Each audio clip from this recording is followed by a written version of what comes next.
Hello, North Dakota. Catherine and I are honored to serve as your 33rd Governor and First Lady, and we're deeply grateful for the incredible work of our Team ND members this past year.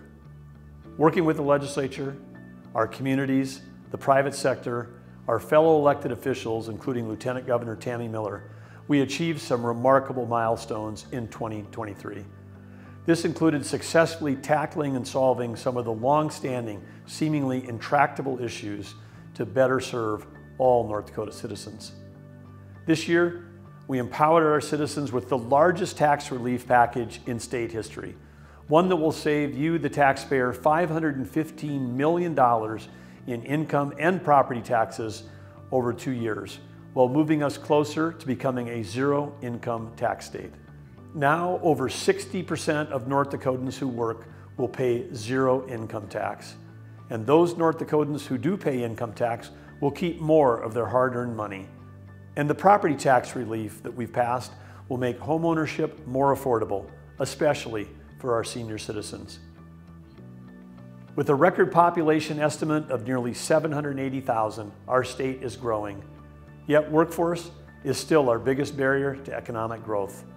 We invested heavily in skilled workforce training, career and technical education, and talent attraction, internships, and apprenticeships, and our newly established Office of Legal Immigration for those wanting to pursue the American dream in North Dakota. We've also tackled one of the biggest obstacles to workforce participation, investing $66 million to improve childcare accessibility, affordability, and quality. This was a huge bipartisan effort involving stakeholders from every corner of the child care sector and business community, showing that when we work together, North Dakotans can accomplish anything. In a year that saw incredible acts of bravery from our men and women in uniform, we showed how we back the blue by enhancing benefits, expanding workers' comp for police and firefighters, and helping with recruitment and retention. Extreme winter weather with record snowfall also required extraordinary efforts from our first responders and North Dakota Department of Transportation snowplow crews. And we responded with $25 million in emergency snow removal reimbursements to local political subdivisions for our incredible 2022-2023 winter. We also made substantial progress on achieving our vision of becoming the most military-friendly state in the nation.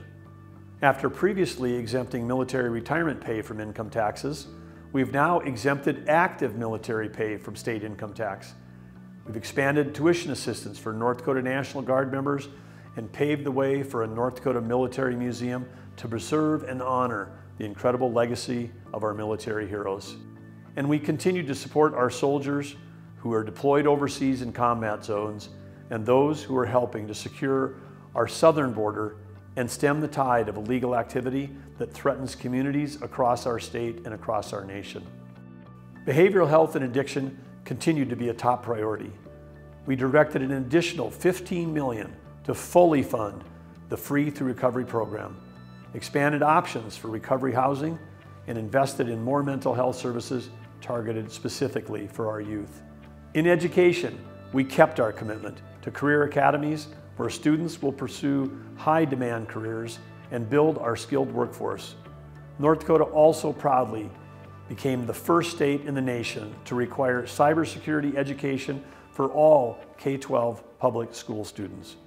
And we created the Task Force for Teacher Retention and Recruitment to zero in on our teacher shortage and make sure teachers have the supports they need to deliver a world-class education for our students.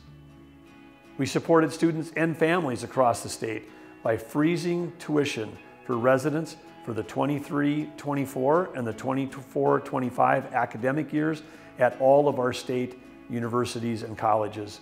And we will drive at least $60 million in public and private investments into scholarships, research, and endowments and equipment by increasing the higher education challenge grants.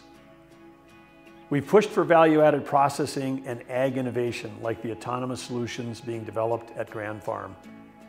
And now with the opening of our first dedicated soybean processing plant and 2 more in the works, we're creating more value for products like soybeans grown in our state. Plus, with the modernization of our state farming laws, we're spurring growth and attracting capital in animal agriculture, and we'll be adding value to our raw commodities right here at home.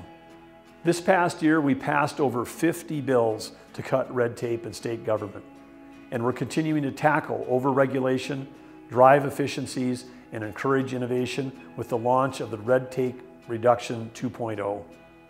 Our historic pension reforms will reduce risk to the state budget in the future while protecting existing pension members and soon providing a more flexible, portable retirement plan for new hires. We've invested over $1 billion in roads and bridges and put $222 million into a new flexible transportation fund to help expedite critical projects on county and township roadways. And the $780 million that was invested in flood protection, water supplies, and other water projects across the state will enhance our economic development and protect our communities. The $25 million in matching grants awarded through the newly created Destination Development Program will support new attractions, expansions, and amenities, including our brand new state park at Pembina Gorge. Plus, we've invested $27 million to enhance all of our existing state parks whose visitations continue to grow. We fought against federal overreach on water regulations for farmers. We've led the charge to keep federal lands open for oil and gas lease sales, and we've ensured the development of clean, reliable, and affordable energy, including eliminating the oil trigger tax. And we're fighting to make sure our CDL drivers have the flexibility they need to deliver goods and services to our citizens during emergencies. Our engagement and collaboration with the 5 tribal nations with whom we share geography continues. And our state tribal relations are built on trust and collaboration. We've ensured the fair sharing of alcohol tax revenues and allowed tribes to directly enter into cost share agreements for water projects on tribal lands, and we've nearly doubled the tribal student scholarships available. In the sporting world, we've designated curling as our state sport. That rocks. And we've awarded the 5-time world champion boxer Virgil Hill, our very own, with the Theodore Roosevelt Rough Rider Award, our highest citizen honor.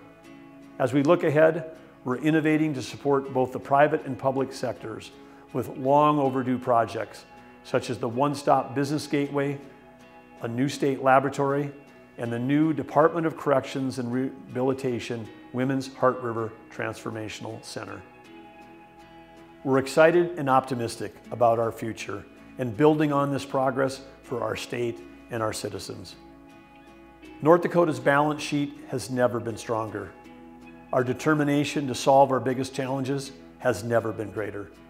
North Dakota is a place of wonder, a place where neighbors still help neighbors, and where people that love this country show it by loving and helping the communities in which they live. Working together, we will face new challenges, embrace fresh opportunities, and make North Dakota even stronger as we pursue our mission to empower people, improve lives, and inspire success.